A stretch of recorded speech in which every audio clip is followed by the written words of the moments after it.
Welcome to the Startup Espresso.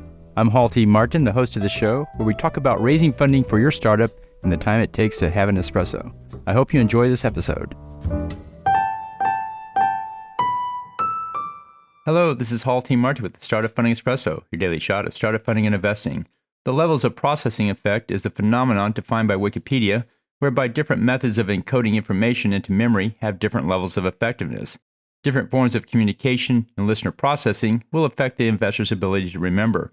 Shallow learning results in short-term knowledge retention. Deep learning results in long-term knowledge retention. It's important to understand one's learning style. To overcome the levels of processing effect, consider the following.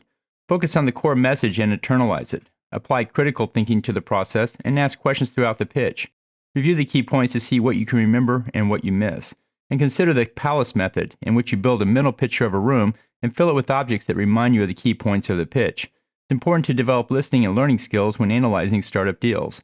Thank you for joining us for the Startup Funding Espresso, where we help startups and investors connect for funding. Let's go start us into the day.